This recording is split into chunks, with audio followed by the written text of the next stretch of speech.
Hello, dear friends, it's Carly, and welcome to another video.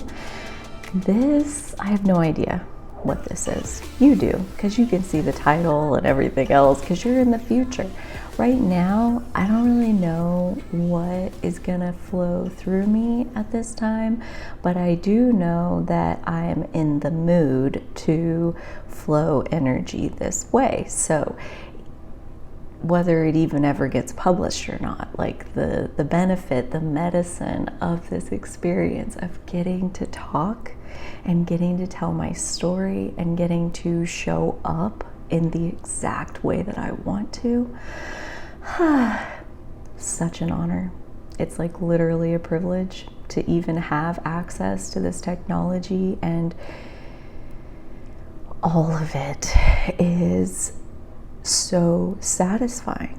And that's where I am, is I want to take advantage of this satisfying thing that exists in my world. So here we are. Oh gosh, here we are. So many things these last couple days. Really, if you've been following along on my channel, I'm at like 2 months of this like time warp where time has fallen away and it's lost its context. Like, it's just, there are such big leaps happening in such short time that it just doesn't resonate, that like that's only been 2 months ago, and yet it feels like 5 years ago. Like it's like that. It's this time warp where so much is coming through. And specifically this week, where I'm recording this on Thursday, March 3rd, 3/3, and the Pisces new moon was last night, and the conjunction of Mars and Venus moving over Pluto in Capricorn, where Pluto is basically at the US Pluto return point. So Mars and Venus both crossed over that point, adding their energy into that unfolding, which is a whole thing happening in Capricorn. And now all of this that's going on in Pisces, this new moon where the sun, the moon, Jupiter, and Neptune are all in Pisces. This was yesterday, and these last few days, and really just opening out into the future in a really open way, these last few days, like, there has been such an unleashing of emotion. And if you saw one of my more like most recent videos called Divine Feminine Rising, then you are fully aware of these flowing emotions that have been moving through me. It's energy that like bubbles up, that it feels like I'm receiving this energy, and at the same time as it bubbles up and moves through me, I can feel my own healing journey in it all. I can feel like my own resistance being illuminated for me. I was listening to a podcast the other day, a new podcast that I found that I just absolutely have fallen in love with. It's called Deja podcast. And the guest on this particular episode, she's been on many episodes, is Reggie Riverbear. And she is as delightful a creature as it sounds by her name. And she was talking about, like, she and Blue both subscribe to plant medicine ceremonies. And they were basically discussing how life is like one giant ceremony. Life is like one giant trip that they talk about ceremonies, how there's this space of time where you're in the medicine, and the medicine is showing you your healing path and all of that. And the analogy that she uses is, she's like, basically every single life experience that we ever have is the medicine. It's the way that we heal ourselves. By coming into the physical, we have so much opportunity for healing. And every single experience that we manifest is the medicine. she's like, you know, I'll manifest something like that's kind of like troubling, or it's like pushing my buttons or whatever, and be like, yep, medicine, this is medicine. And then I manifest something really lovely and something really affirming and lets me know that like I'm in the perfect place at the perfect time. And she's like, medicine. Because sometimes that's the kind of medicine we need, is that reassurance and affirmation, like right place, right time. You're exactly where you're supposed to be. You're right on time. We get those little synchronicities, that medicine, all of the time from the universe if we're open to it. And we manifest medicine that sometimes doesn't feel so good while you're manifesting it. I was thinking about it like, you know, like you crash your bike and you have road rash on your leg and you have to disinfect it. So you pour some rubbing alcohol on there and that fucking stings real bad, like a bitch. And that's medicine, you know, that's healing in that moment, in that sting. That's the medicine, that's the moving in the right direction. And learning to see negative emotion as medicine is something of a very liberating idea. It feels very timely around this Pisces new moon that we are experiencing. Is like literally everything, every single moment of our life that we ever experience is our medicine.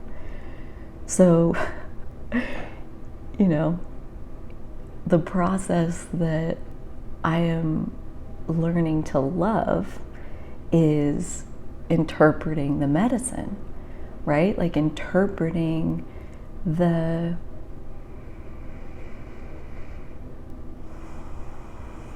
what is, like interpreting what is my emotional truth in this moment, like what is rising within me, and can I be with this?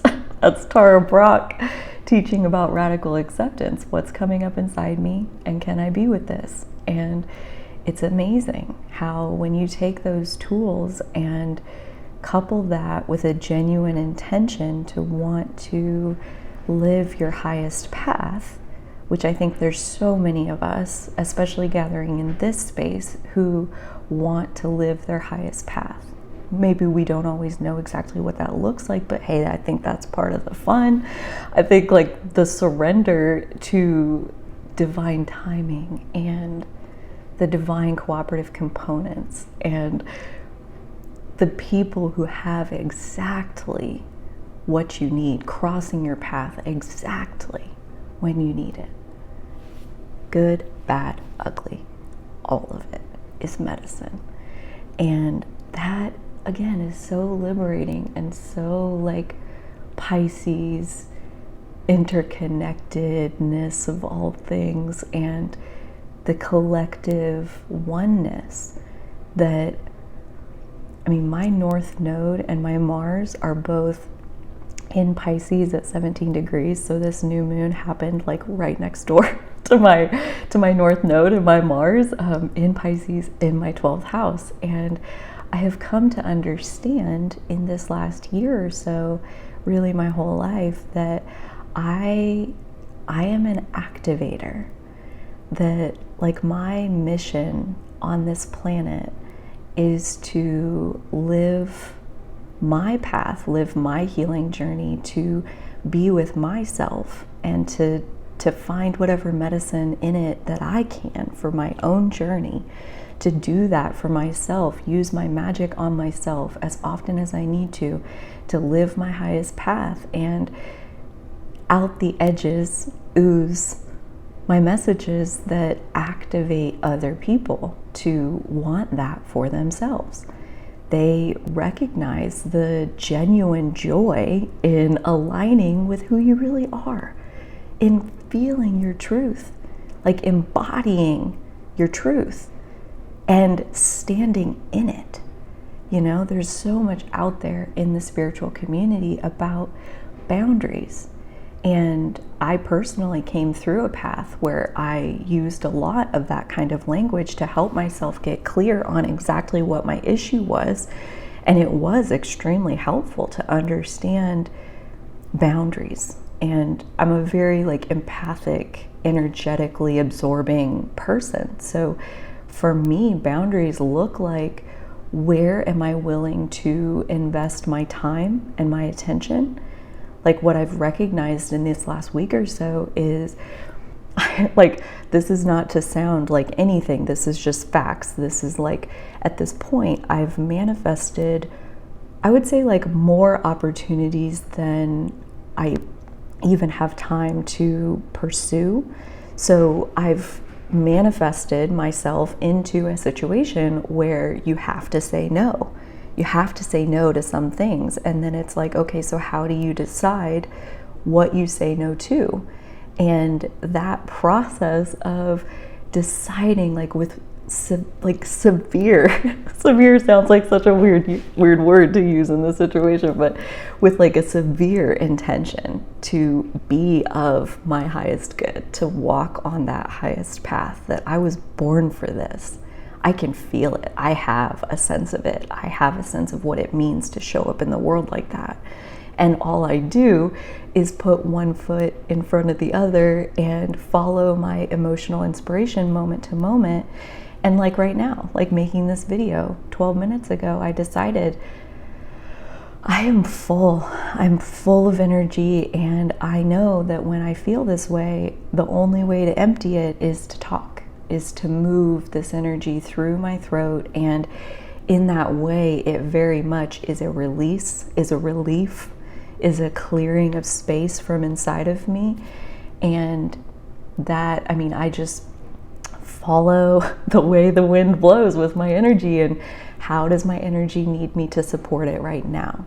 And right now I wanted to make a video, so that's what I'm doing. And that is really my goal, is to live in alignment with that energy that's flowing through my vessel, because I designed this vessel like specifically for my mission. And one of the releases I had yesterday, this one was so beautiful. Oh my gosh. So I've talked before about how I have shame around not exercising as much as I should, and that this is a loop that I can get myself in, that I beat up on myself, and like, you know, you're a bump on a log, and like I like to sit still. Okay, call me crazy. And a while back, I was learning about human design, and specifically the root chakra, or the root energy center on the human design is that very bottom one. It's like the very base of our being, and that is what's called a pressure center in human design, meaning that the signals coming out of that energy center, they produce physical pressure for our body to move. And that basically the takeaway from this energy center is to trust that when you are in motion, that you are supposed to be in motion, and when you are not in motion, that you are not supposed to be in motion. And so I learned this as a concept like many moons ago, as they say. And it was yesterday. I'm sitting there on my bed, middle of the afternoon, looking out the window, listening to something half-assed in the background, and just really like, just grateful for this life that I'm living. And all of a sudden I have this like rush of relief and self-appreciation and self-love, and a deepening of that self-love. And as it like came out of my eyeballs as tears, I realized like that knowing of the root center naturally produces the pressure to move so that you can survive, so that you can do the movement that you need to do what you need to do to survive. Like, they're tied together. It's not something that we have to think about. It's our body's intelligence crafted over many generations of the best ones who survived. They learned and they knew how to do it, and we have all of that built into our body. So our root center is our body's intelligence communicating through giving us bursts of physical energy. Like, for example, the other morning I come out and all of a sudden, like, the best thing I could think to do was to load the dishwasher. never happens, never happens. And yet, before I could even really figure out how weird that really was for me, I was already doing it, because that's just what I wanted to do. That's what my body was wanting to do. And in the end, it worked out. It was a really beautiful unfolding. But it's like that. It's like trusting when we are meant to do something, that the physical energy will be there. And that if the physical energy is not there, as in if what you feel like doing right now is laying on your bed for the 27th day in a row, slash third year in a row, like on and on. I mean, really let yourself off the hook for that. And here I was like just bawling it out, and just like this realization. And it was so beautiful, because it let me see not only that, the trusting that if I was meant to be in motion right now, I fucking would be. Okay? So Carly, chill. If you feel like resting, rest. Do it. It's beautiful. It's a beautiful thing. Cave into yourself. Surrender to yourself. Surrender to the energy flow that's natural for you. And when I'm doing that, that looks like, I was talking to Dolly about this the other day. Dolly's my partner, for those of you that don't know. But I was talking to her the other day about how my time, my energy works on a daily basis. Like, normally I'm up early, and then by like noon, 1 o'clock, I'm like hitting a wall where I need to go take a nap. And so I'll nap for a couple hours and then wake back up, and then I have another few hours, and then I go to bed at like 7 p.m. And that's just how I roll. And so what that means is that every day I have like maybe 6 hours of energy, and it exists between like 6 a.m. and noon, and that's it. And so like the whole rest of the time is like resting for the most part. That's all I do. And if I'm gonna do something, if I'm gonna like physically produce something in the physical world, it's gotta happen inside that window of energy. And so what I realized, in addition to that, kind of in a bigger picture sense, was like, as that knowing, like that intellectual knowing, that intellectual understanding that it like existed in my head, that I knew that like if your body's in motion, it's supposed to be, and if it's not, then it's time to rest and take advantage of this resting state. And so when that sank down into my body, it was like, imagine you have a bucket and it's full of water, okay? It's already full. And then you take a bowling ball and you drop it into the bucket. What happens? Anybody? Like, it overflows.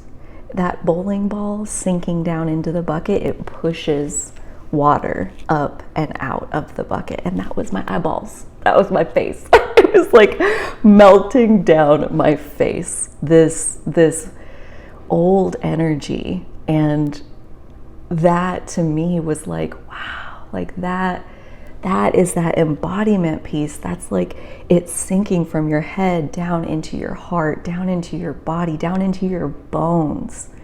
When it does that, there has to be space made, right? Like, we're usually always full of energy. So if there's going to be like a new understanding drop in, something old is going to have to be released. And so often we're over here, I know I was like trying to keep my emotions in, like even just a week and a half ago, trying to like keep my emotions in check and to not be too emotional. And I think all I was doing was like holding myself in the same place with the same patterns of energy, that now allowing this to like really move through me and out of me, it's like melting away the old energy and allowing even more space for embodying who I know I am. And I'm realizing that, like, yeah, it goes in levels, it goes in stages of like it's sinking down into an embodied thing versus something that you know intellectually. And I think I'm very much in the rhythm of transitioning into that. That's underway, but still very much in progress, where I know who I am, like in my mind's eye. And like in these last couple weeks, more than ever in my life, I'm feeling this knowing sinking down into my heart space, into my entire body, where it feels like I'm claiming who I am. Like I'm writing myself my own permission slip to show up in the world as who I know myself to be. That I've been knowing it for long enough that it is like permeated my subconscious. It's sinking down into the fibers of my being, that like all of this is in alignment. And so it's this time is such a beautiful, beautiful unfolding, and every single experience that we come across is medicine for this beautiful healing journey that our life is intended to be. And I thank you so much for being here and for sharing your experience in the comments or in the Patreon community, the Friday live streams. Like those of you that are here, like I feel you, and I feel like we have all been making our way to this place for quite a while. We've all been undergoing these inner changes and are getting to witness these evolutions manifesting in the physical, as maybe manifesting an experience that we've had in the past, but all it allows us to do is see that we're a new version of ourselves than we were before. I'm not that person anymore. I'm this person. I'm this embodied version of my power. I've claimed a lot of it. There may be some of it out there still, and I'm working through that. But I've claimed a lot of it, and I'm going to stand in it here today. And I'm going to approach this situation that maybe is similar to something I've gone through before, but I'm going to approach it in a new way. And because I'm going to show up in a new way, I now have access to new outcomes. And that is what I'm seeing unfold in my world. And I wanted to share in case that resonates with any of you. Yeah, I feel complete with that for now. So until next time, dear friends, my dear, dear friends, please take good care of yourselves. And so will I.